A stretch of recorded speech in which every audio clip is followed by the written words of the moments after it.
ओम नमो भगवते वासुदेवाय. श्रीमद भागवत महापुराणम स्कंद दुसरा अध्याय दुसरा.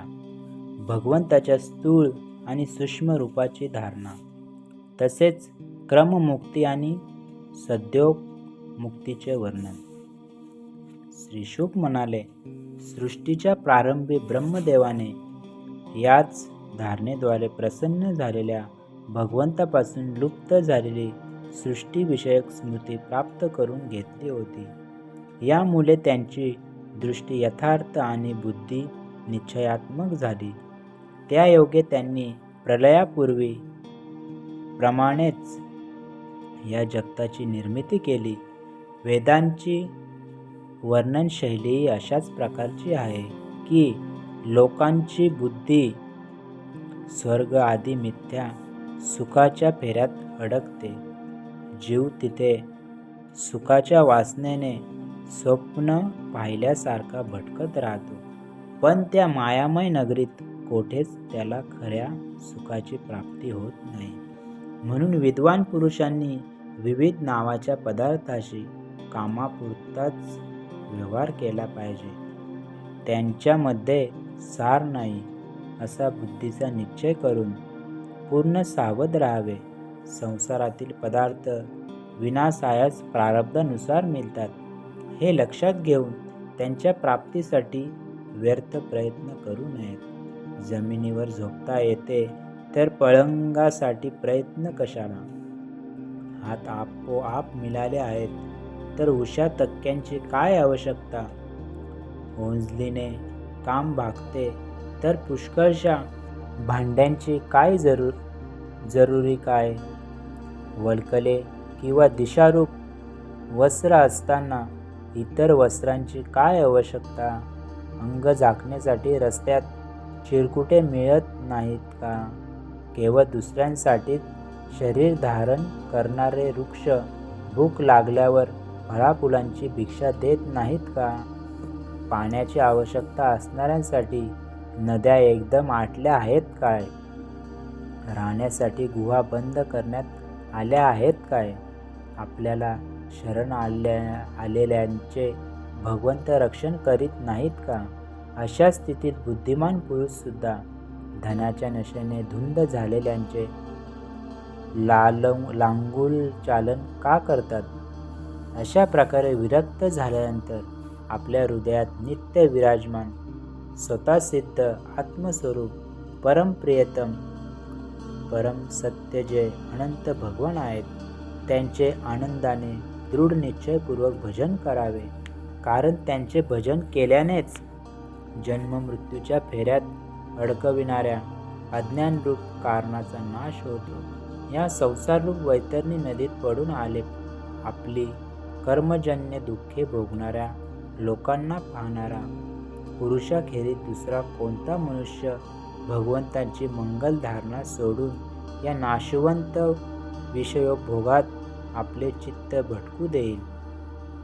काही साधक आपल्या शरीरातील हृदयाकाशात विराजमान असलेल्या 4 हातात शंख, चक्र, गदा आणि पद्म धारण करणाऱ्या प्रादेशा एवढ्या भगवंताच्या स्वरूपाची धारणा करतात. त्यांच्या मुखावर प्रसन्नता झळकत आहे.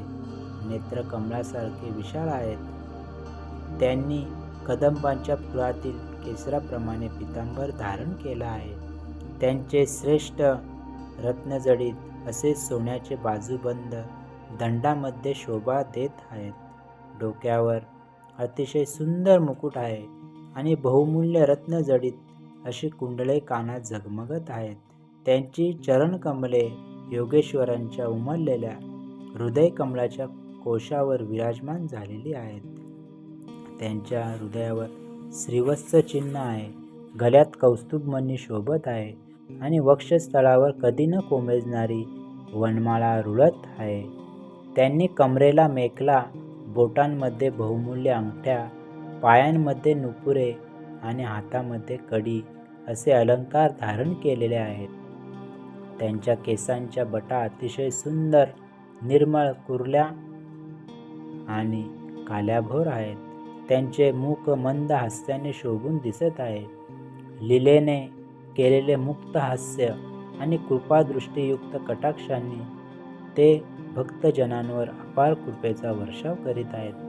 जोपर्यंत अशा धारणेवर मन स्थिर होत नाही तोपर्यंत वारंवार चिंतनाने भगवंताकडे पाहण्याचा प्रयत्न करावा. भगवंताच्या चरणकमलांपासून सुरुवात करून त्यांच्या हास्ययुक्त मुखकमलापर्यंत एकेका अवयवाची बुद्धीने धारणा करावी. जसजशी बुद्धी स्थिर होत जाईल आणि जेव्हा एकेका अंगाचे ध्यान व्यवस्थित होऊ लागेल तेव्हा ते सोडून दुसऱ्या अंगाचे ध्यान करावे. जोपर्यंत सगुण निर्गुण द्रष्ट स्वरूप भगवंताशी अनन्य भक्तियोग साधत नाही तोपर्यंत साधकाने नित्य नैमित्तिक कर्म झाल्यानंतर एकाग्रतेने भगवंतांच्या वर वर्णन केलेल्या स्थूल रूपाचे चिंतन केले पाहिजे. परीक्षिता, जेव्हा योगी पुरुष या लोकाचा त्याग करण्याची इच्छा करील तेव्हा त्याने देश व काळाला मनात थारा देऊ नये. सुखपूर्वक स्थिर आसन साध्य करून प्राणांना जिंकून मनाने इंद्रियांचा संयम करावा. त्यानंतर आपल्या शुद्ध बुद्धीने मनाला संयमित करून त्या बुद्धीला क्षेत्रज्ञामध्ये आणि क्षेत्रज्ञाला अंतरात्म्यामध्ये लीन करावे. नंतर अंतरात्म्याला परमात्म्यामध्ये लीन करून धैर्यवान पुरुषाने त्या शांतिमय अवस्थेत स्थिर व्हावे. यानंतर त्याच्यासाठी कोणतेच कर्तव्य शिल्लक राहत नाही. या अवस्थेत सत्वगुणही नाही तर रजगुण आणि तमोगुण कोठून असणार. अहंकार, महत्त्व आणि प्रकृतीचेही तेथे अस्तित्व नाही. अशा स्थितीत जेथे देवतांच्या नियामक अशा काळाचाही प्रभाव चालत नाही तेथे देव आणि त्यांच्या अधीन असणारे प्राणी यांचे काय चालणार. हे नाही असे म्हणून योगी लोक परमात्म्याहून अन्य पदार्थाचा त्याग करू इच्छितात आणि शरीर व त्याच्या संबंधी पदार्थांमध्ये आत्मबुद्धीचा त्याग करून हृदयाच्या द्वारा पदोपदी भगवंताच्या ज्या परमपूज्य स्वरूपाला आलिंगन देतात तेच भगवान विष्णूंचे परमपद आहे असे सांगतात. ज्ञानदृष्टीच्या बलावर ज्याच्या चित्तातील वासना नष्ट झाल्या आहेत त्या ब्रह्मनिष्ठ योग्याने प्रथम टाचेने शिवणीवर दाब देऊन स्थिर व्हावे. नंतर शांतपणे प्राणवायूला षडचक्र भेदन करून वर न्यावे आणि शरीर सोडावे. जितेंद्रिय योग्याने नाभिस्थानातील मणिपूर चक्रात असलेल्या वायूला हृदयातील अनाहत चक्रात, तेथून उदान वायूद्वारा वक्षस्थळावरील विशुद्ध चक्रात आणि त्यानंतर त्या वायूला हळूहळू टाळूच्या मुळापर्यंत न्यावे. त्यानंतर 2 डोळे, 2 कान, नाकाची 2 छिद्रे आणि मुख ही 7 छिद्रे बंद करून टाळूच्या मुळात स्थिर असलेल्या वायूला भ्रूमध्यातील आज्ञाचक्रात घेऊन जावे.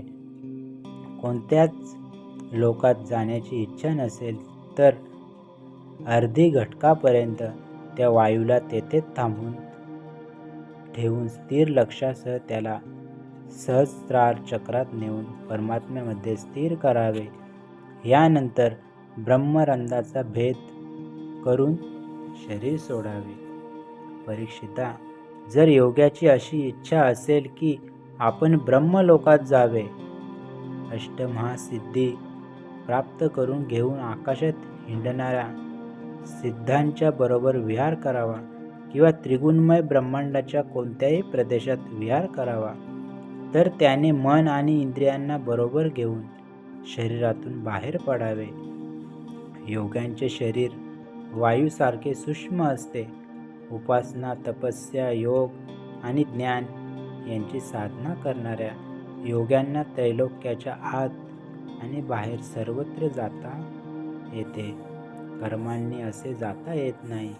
परीक्षिता, योगी ज्योतिर्मय मार्ग असलेल्या सुषुम्नेच्या द्वारा जेव्हा ब्रह्मलोकाकडे जावयास निघतो तेव्हा प्रथम तो आकाश मार्गाने अग्निलोकात जातो.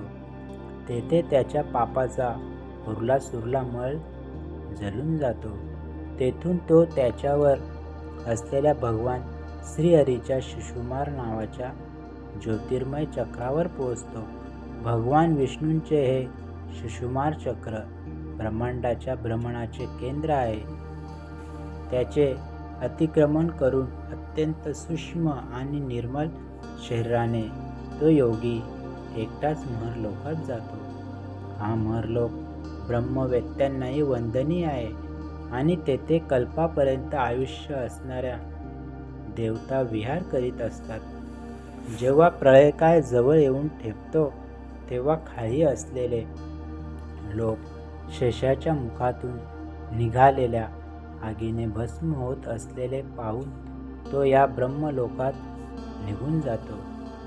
जे सिद्ध योगी ब्रह्मलोकातील विमानांवर निवास करीत असतात त्या ब्रह्मलोकाचे आयुष्य ब्रह्मदेवाच्या आयुष्यासारखे 2 परार्धाचे असते. तेथे शोक नाही की दुःख नाही, म्हातारपण नाही की मृत्यू नाही. असे असल्यामुळे तेथे कोणत्याही प्रकारचे दुःख किंवा भय कसे असू शकेल. तेथे फक्त एकाच गोष्टीचे दुःख आहे, ते म्हणजे या परमपदाला न जाणणाऱ्या लोकांच्या जन्ममृत्यूच्या अत्यंत घोर संकटांना पाहून तेथील लोकांना दयेमुळे जे मोठेच दुःख होते ते.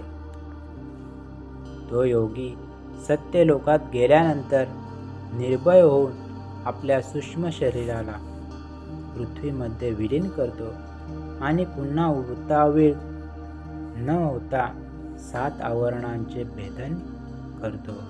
पृथ्वी रूपाने पाण्यात, पाणी रूपाने अग्निमय आवरणात विलीन होऊन तो ज्योतिरूपाने वायुरूप आवरणात येतो.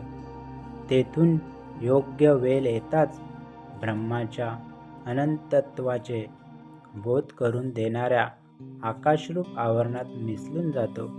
अशा प्रकारे योगी स्थूल आवरणांना ओलांडीत असता त्याची इंद्रिये सुद्धा आपापल्या सूक्ष्म अधिष्ठानात विलीन होतात. घ्राणेंद्रिय गंध तन्मात्रेत, रस तन्मात्रेत, डोळे रूप तन्मात्रेत, त्वचा स्पर्शन तन्मात्रेत, कान शब्द तन्मात्रेत आणि कर्मेंद्रिय आपापल्या क्रियाशक्तीत मिसळून जाऊन आपल्या मूळ सूक्ष्म स्वरूपाला प्राप्त होतात. अशा प्रकारे योगी स्थूल व सूक्ष्म आवरणांना पार करून अहंकारामध्ये प्रवेश करतो. तेथे सूक्ष्म भूतांना तामस अहंकारात, इंद्रियांना राजस अहंकारात, मन आणि इंद्रिय यांच्या अधिष्ठाता असलेल्या देवतांना सात्विक अहंकारात विलीन करतो. यानंतर अहंकारा सहित लयरूप गतीद्वारा मद तत्वामध्ये प्रवेश करून शेवटी सर्व गुणांचे लयस्थान असलेल्या प्रकृतीरूप आवरणाला जाऊन मिळतो. परीक्षिता, महाप्रलयाच्या वेळी जेव्हा प्रकृतीरूप आवरणाचाही लय होतो तेव्हा तो योगी स्वतः आनंद स्वरूप होऊन आपल्या त्या निरावरण रूपाने आनंद स्वरूप असलेल्या शांत परमात्म्याला प्राप्त करून घेतो. ज्याला अशी भगवतमय गती प्राप्त होते त्याला पुन्हा या संसारात यावे लागत नाही. परीक्षिता, तू जे विचारले होतेस त्याचे उत्तर म्हणून मी वेदाने सांगितलेल्या दोन्ही सनातन मार्गांचे सद्योग मुक्ती आणि क्रममुक्ती तुला वर्णन करून सांगितले. प्रथम ब्रह्मदेवाने भगवान वासुदेवांची आराधना करून त्यांना जेव्हा विचारले होते तेव्हा हेच दोन्ही मार्ग त्यांनी ब्रह्मदेवाला सांगितले होते. या संसार चक्रात पडलेल्या मनुष्याला ज्या साधनाने भगवान श्रीकृष्णाची अनन्य भक्ती प्राप्त होईल. त्या व्यतिरिक्त आणखी दुसरा कोणताच कल्याणकारी मार्ग नाही.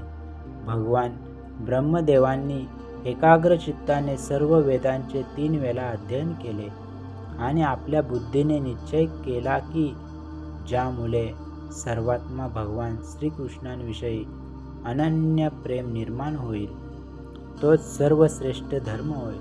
समस्त चराचर प्राण्यांमध्ये त्यांच्या आत्म्याच्या रूपाने भगवान श्रीकृष्ण दृग्गोचर होतात. कारण बुद्धी इत्यादी दृश्य पदार्थाचे साक्षीभूत एकमात्र द्रष्टे भगवान आहेत. या अनुमानावरून हे सिद्ध होते. परीक्षिता, यासाठी मनुष्याने सर्व काळी आणि सर्व स्थितीमध्ये आपल्या संपूर्ण शक्तीनुसार भगवान श्रीहरीचे श्रवण, कीर्तन आणि स्मरण करावे. हे राजन, संत पुरुषांनी सांगितलेल्या आत्मस्वरूप भगवंताच्या मधुर कथांचे अमृत जे आपल्या कानांच्या द्रोणात भरभरून त्यांचे श्रवण करतात, ते विषयांनी विषारी झालेले अंतःकरण शुद्ध करतात आणि भगवान श्रीकृष्णांच्या चरण कमलापाशी जातात. अध्याय 2 समाप्त. हरि ओम तत्सत.